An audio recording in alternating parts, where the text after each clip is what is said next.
Okay, let's see what we got going on here. Jesus e lindo. Alright, this hand is not horrendous. We have 3 power, and it's gonna give us, well, we're missing double block and we're missing double time, so that's kind of sketchy. And both of these cards don't do anything on their own, and Sabotage is not great against every deck. You know what? We're gonna go ahead and redraw this hand. It's almost good enough, but not quite. This hand is much worse. All right. I guess we just have to hope to draw something good here. I know that we should play the depleted source first, but like I said, our deck really wants double time and double shadow. Cause in case we draw a Dream Snatcher or a Tempo Scribe, we really do want those availability, access to those power first. Okay, so opponent's got some kind of a slowish deck, I suppose, because aggressive decks don't usually run Seek Power. Here we can just go ahead and play the Found Banner and take a look at what we're dealing with. Okay, so we're dealing with a ramp deck of some kind, either the Temporal Distortion deck, which is unlikely because the Temporal Distortion deck should have a lot of spells, which my opponent doesn't have. So maybe some kind of Combre mid-range ramp deck.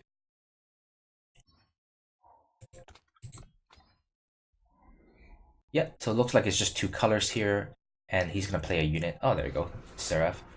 Seraph is not an issue until he hits 8 power, so we don't really have to worry about it for now. And then if he attacks us, we will just trade here, because...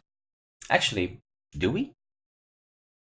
That's a good question. If he attacks us, do we block?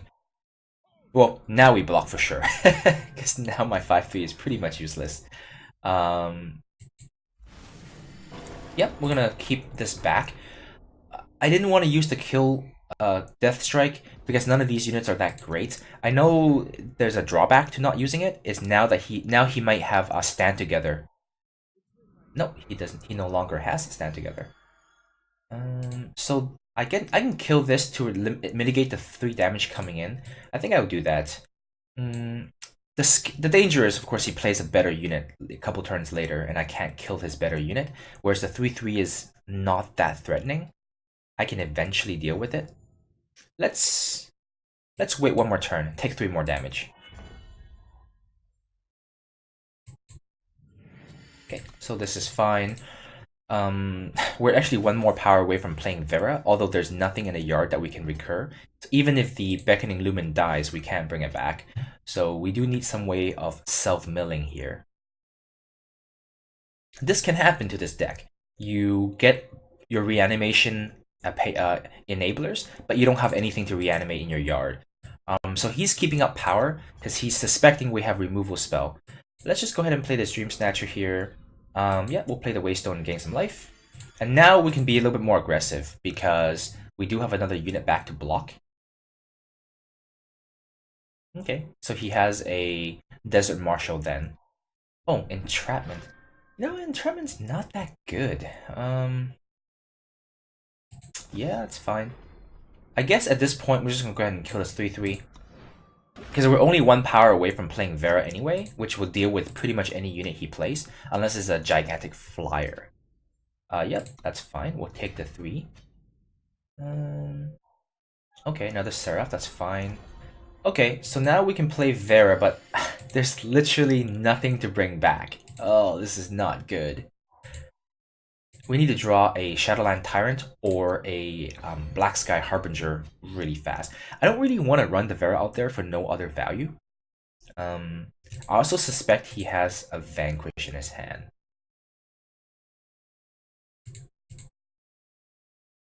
Entrapment is an interesting choice. It's not the best removal spell. If you're gonna play Entrapment, I would imagine you're better off playing Scorpion Wasp. Because that also deals with Aegis units, and it also can attack for damage. It can also block a shot from a weapon if you use Scorpion Wasp, and it's both 3 power. There we go, that's what I'm looking for. So let's just go ahead and swing in for 2. Getting some life. Shadowland Tyrant. This is going to prompt his Desert Marshal if he has one.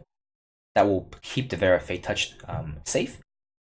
And even if this is silenced, bringing back a 6/4 is still pretty good. Yep, that's fine. So next turn we bring both of them back, and he shouldn't have a way to attack us anymore. Yep, let's just go ahead and fetch.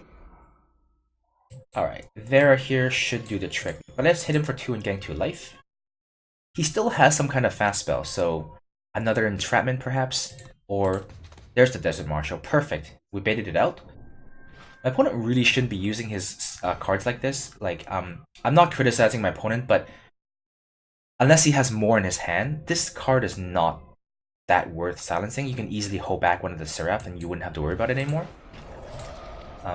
But if he has another one, then then it would make sense.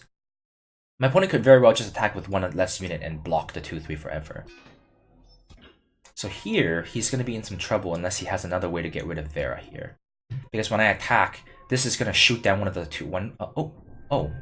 Wow, that's not a good trade. He has so many good cards on a board. Alright, well, let's keep this in our hand. We don't need the extra power right now, and this can trigger a means to an end if it comes down to it. But right now, I think with these 2 cards in play, he really needs to find an answer quickly. Yeah, a Sandstorm Titan is not going to do it. Oh, this is perfect. We'll hold back the Tyrant here. No, we won't hold that back. We don't. No. That's fine. Let's just go ahead and attack him. We'll prompt a trade here, and we'll play the Lubin to gain to draw an extra card. And what's really important is giving us some more extra life, because we were pretty low in life there. We were pretty dead to maybe just a couple of 4/4 flyers if he has Great Parliament, but that might be a little too slow.